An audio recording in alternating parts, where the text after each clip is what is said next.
Kembang Telon. Cerita horor dan mistis, bikin bulu kuduk merinding.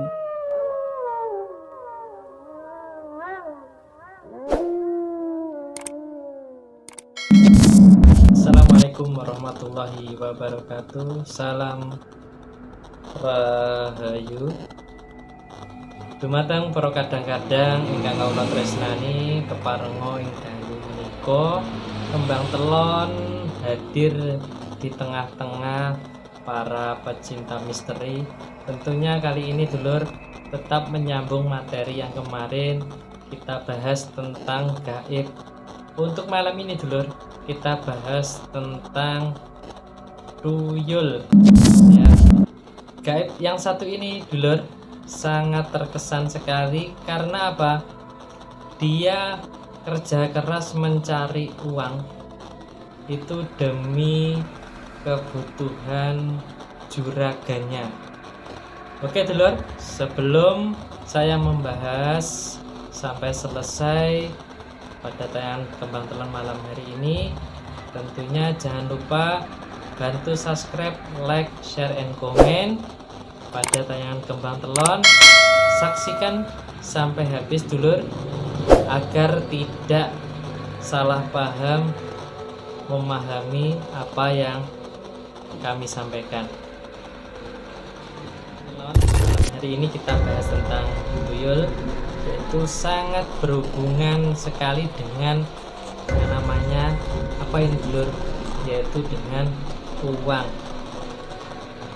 Meskipun ini hanya lembaran dulur, tapi jika diketahui oleh memedi yang namanya tuyul, ini bisa habis, bisa raib, diambil semua.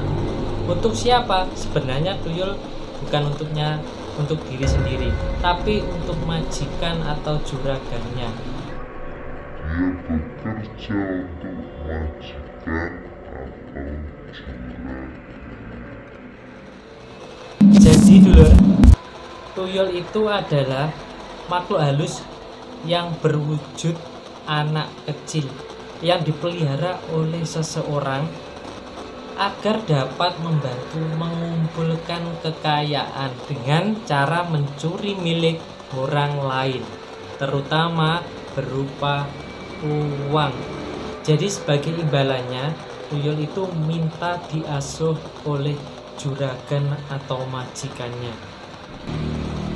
Ada yang minta digendong, ada juga yang minta disusui oleh majikan perempuan, dan tuyul itu disusui seperti anaknya sendiri.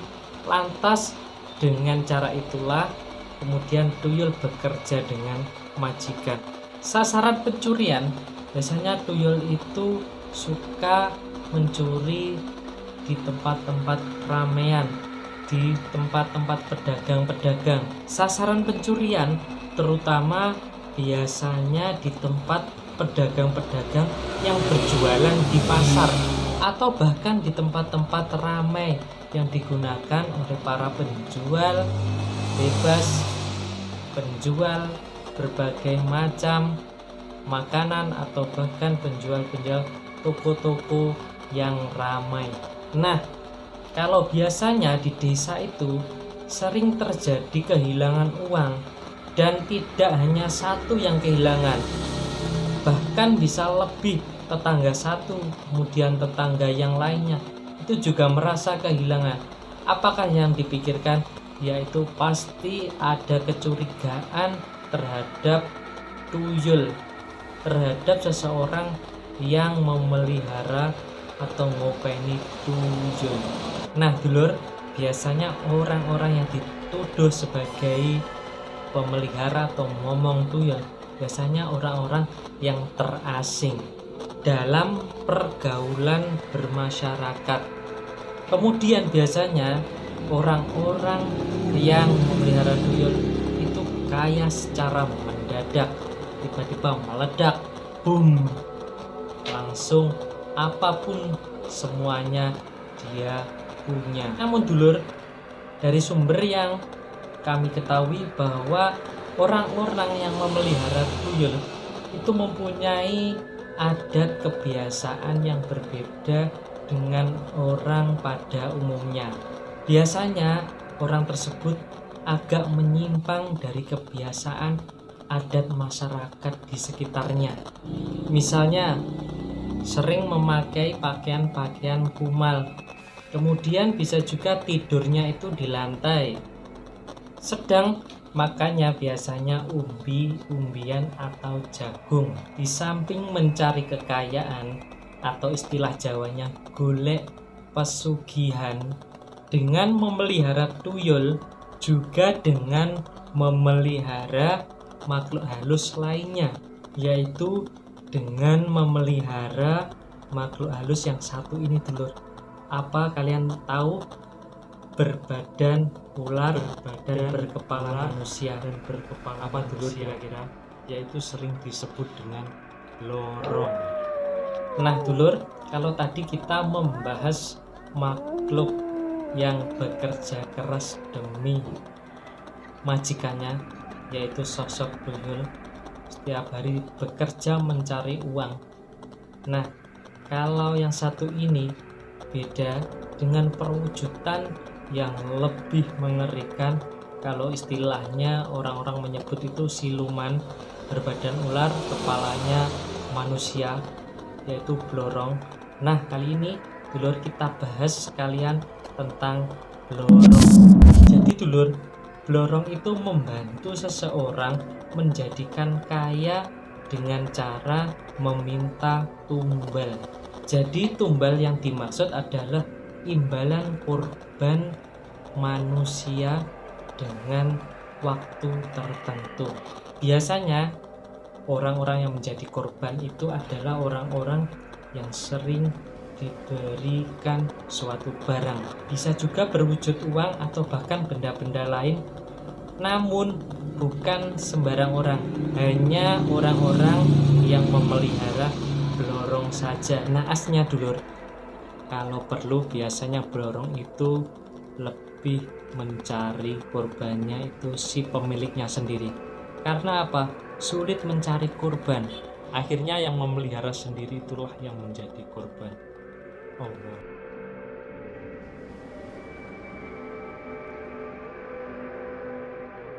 Hanya bisa menepuk dada ya dulur. Jadi memang variasi sekali dulur. Dengan cara apapun manusia ingin menikmati kekayaan lebih dahulu, tetapi dengan cara atau hal-hal yang negatif atau bahkan hal-hal yang bisa merugikan raga ini dan juga jiwa ini. Nah dulur, ada sesuatu yang penting yang perlu kalian ketahui, bahwa semampu kita, sekuat kita mencari rezeki dari Tuhan yang Maha Kuasa, itu lebih baik daripada kita harus bertaruh, berjanji dengan makhluk halus dan kemudian harus menyiapkan korban atau bahkan korbannya raga dan jiwa ini. Ini adalah salah satu bentuk keputusasaan kita terhadap kehidupan ini. Nah, makhluk halus yang Kembang Telon sebutkan, tuyul atau bahkan blorong tadi, itu sama halnya dulur. Kalau bisa Kembang Telon gambarkan adalah kalau kita menyuruh seseorang dengan cara meminta bantuan, itu wujud ikhlasnya adalah dengan cara mengganti sesuatu atau istilahnya membayar, begitu ya. Nah, makhluk halus juga begitu. Kalau kita itu istilahnya mempekerjakan mereka yang bekerja, pasti juga dia ingin upah. Nah, untuk itu hikmahnya adalah sekuat tenaga kita, sekuat rezeki yang kita dapatkan, kita syukuri dulu ya, meskipun hanya sedikit. Yang penting kita tidak ada singgungan atau keterikatan dengan makhluk halus yang akan merugikan diri sendiri. Oke dulur, Kembang Telon malam hari ini membahas sesuatu yang sulit sekali dipungkiri karena memang adanya keterbatasan kita mengetahui sesuatu hal yang gaib, sesuatu yang mungkin sulit kita pelajari, mungkin sulit kita pelajari. Akan tetapi dari pengalaman-pengalaman yang sudah pernah dialami seseorang, itu menjadikan sebuah pengalaman pribadi. Mungkin yang pernah uangnya hilang setiap hari 1 lembar, itu ada kemungkinan itu hilangnya mungkin karena adanya tuyul. Tapi kalau tiba-tiba hilang 1 koper, nah ini perlu kita selidiki. Jangan sekali-kali kita mengklaim sesuatu yang hilang itu karena memeti.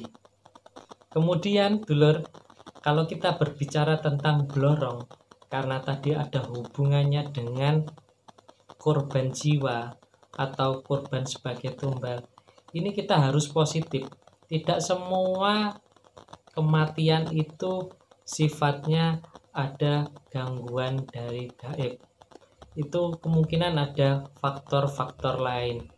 Biasanya orang-orang awam itu menghubungkan sesuatu kematian itu dengan gaib. Karena apa? Karena keterbatasan kita mengetahui tentang gaib. Lantas kita harus lebih positif menerima dan mempelajari suatu keadaan dari faktanya. Oke dulur, pesannya untuk malam ini adalah kalau kita punya usaha, kalau kita punya tekad, kemampuan dan niat, pasti kita akan diberi rezeki oleh Tuhan yang Maha Kuasa.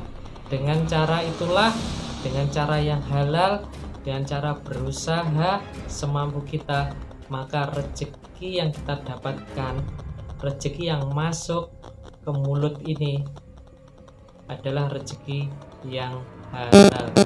Semoga kita semua selalu diberikan keselamatan, diberikan kesehatan juga, sehingga kita bisa mengarungi kehidupan ini dengan lancar. Oke dulur, 1 hari ini jangan sampai kita melupakan Tuhan yang Maha Kuasa, karena tidak ada kekuatan kecuali hanya Tuhan yang Maha Kuasa. Selalu berdoa dan selalu mengingat Tuhan yang Maha Kuasa agar kita selalu dilindunginya. Sekian dari Kembang Telon. Apabila dalam pembahasan Kembang Telon tadi ada kata-kata yang kurang berkenan di hati para pemirsa atau bahkan kurang enak didengar, maka Kembang Telon minta maaf yang sebesar-besarnya. Demikian, Kembang Telon undur diri. Salam Rahayu, Sampurasun, salam sejahtera bagi kita semua. Wassalamualaikum warahmatullahi wabarakatuh.